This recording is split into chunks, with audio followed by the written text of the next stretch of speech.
how did the Group of One come about? And what's it all about? Oh, the Group of One. Okay. Um, the Well, in 2006, I've had a very intense spiritual journey, um, but which in 2006, on my spiritual journey, I became what they call awakened. But at the same time, a month later, I discovered I had Asperger's syndrome. And that for me was the best news I've had ever.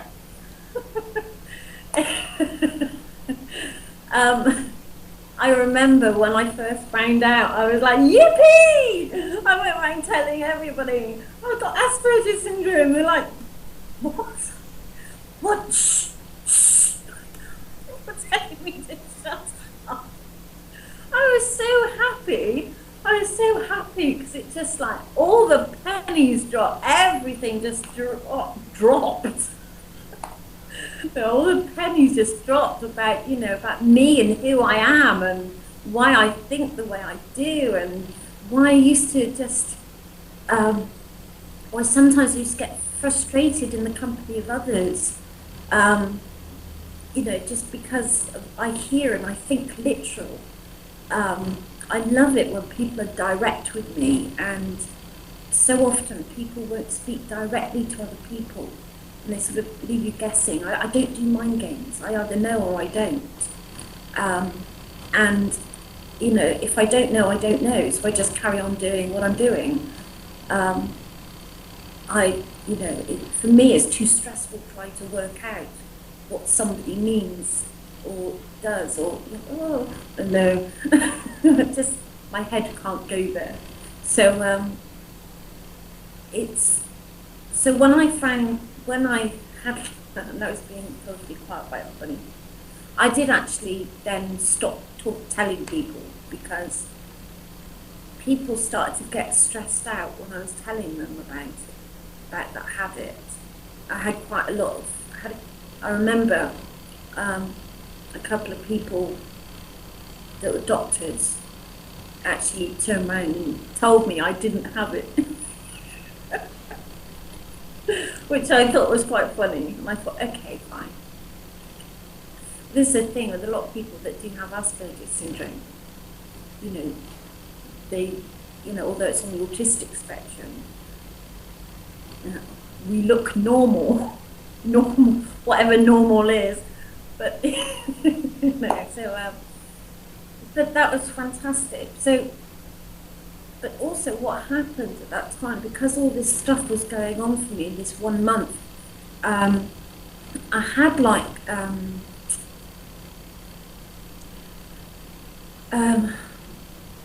the way I described it, I started off with a blog. A friend of mine set me up with a blog just so I could learn to write and express my innermost thoughts on this blog. Because obviously I couldn't read and write.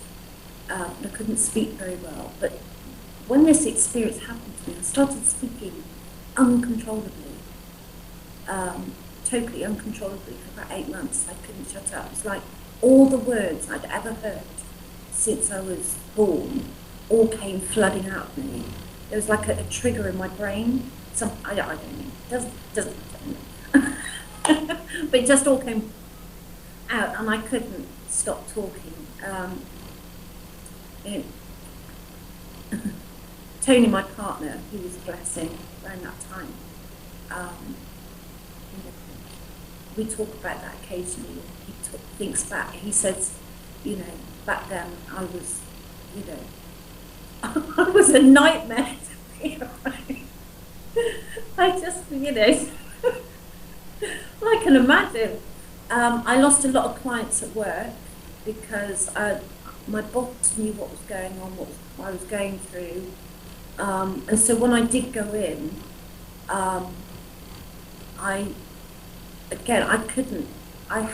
in order to heal myself, I had to allow the words to come out. And it was like, Um, and so I just did, and I kept talking about um, all these scientific theories that I've been coming up with to all my clients, and my clients couldn't cope with it because I was so intense, so incredibly intense with what came out, very deep and intense stuff, which was just coming out because it'd been there all that time,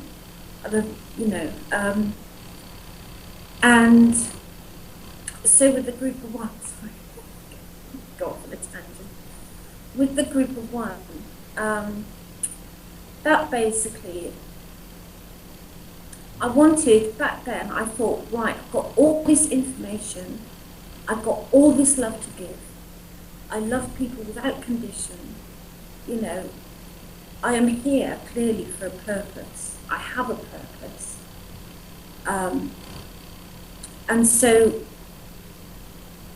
and I also wanted to create a space for like-minded people, people that perhaps wanted another perspective, which may just help them see things in a different way, and then they could take that off or whatever, and then, play with it or throw it in the bin, do what like, that's fine, doesn't matter to me. I just, all my truth is written on the group of one. And most of it,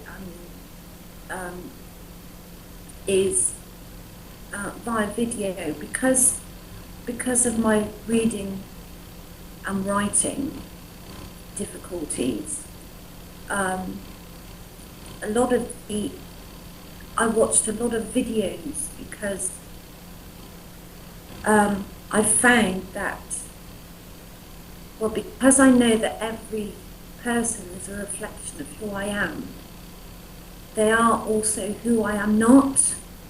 And what I mean by that is everybody is who I am, speaking their truth, being who they truly are, being their authentic selves, yet they are expressing that part of me which I am not. So, for example, with I'm going to have to talk about Tony, my partner. He is totally my polarity, my complete opposite in so many ways.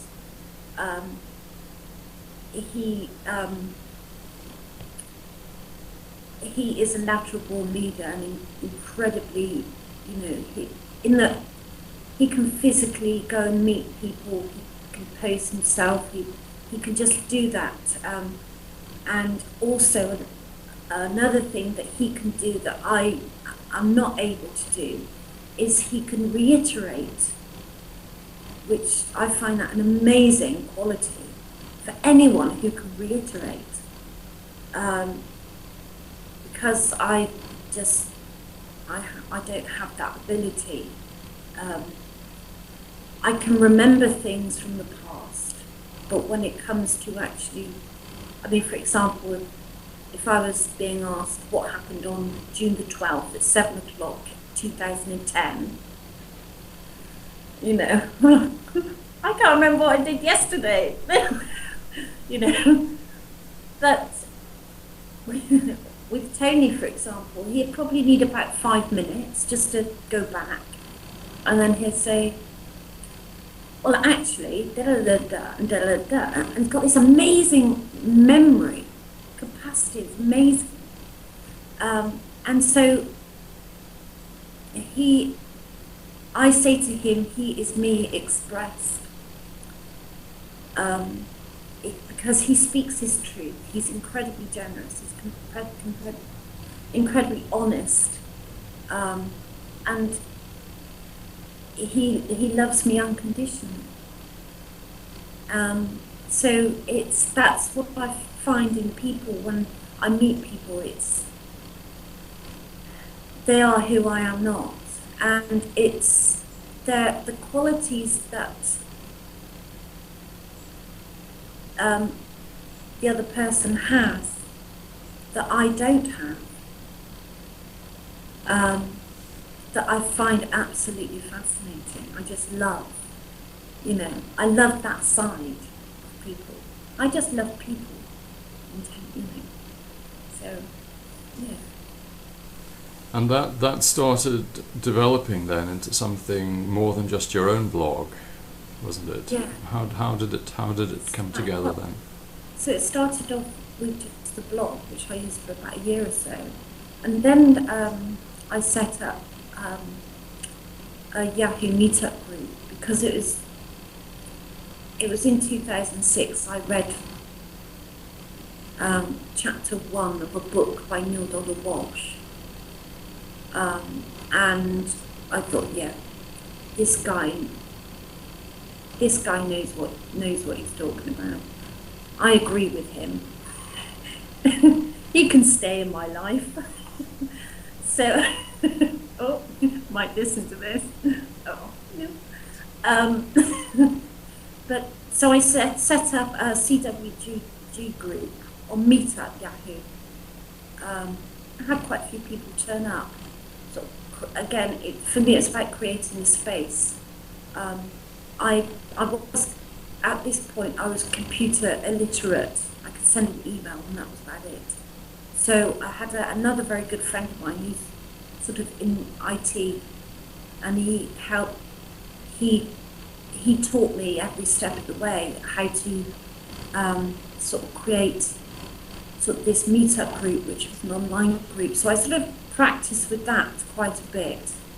And then it was at a CWG reunion where I met up with a few others who are now members of the GroupOf1.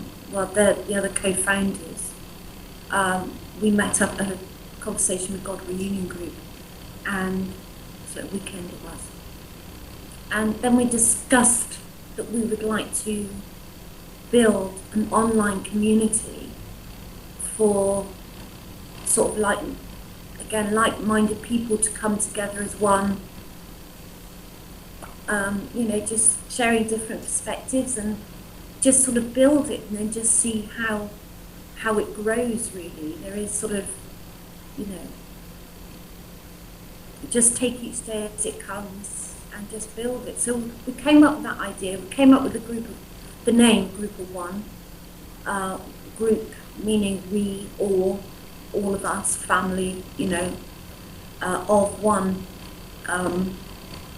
We are all one, yet there is only one of us, which, that goes back to my theory, that there is only one of us. That, each one of us creates our own reality.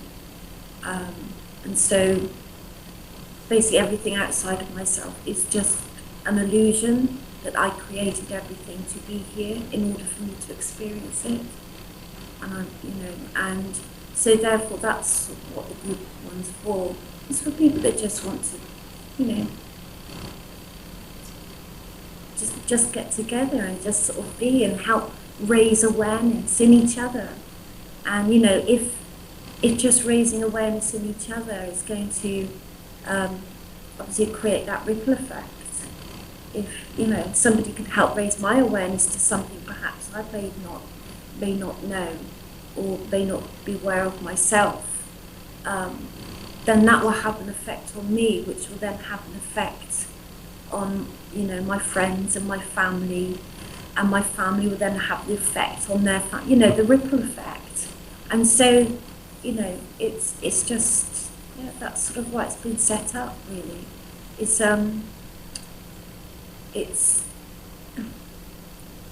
I also like to call it the 0 point, the hub.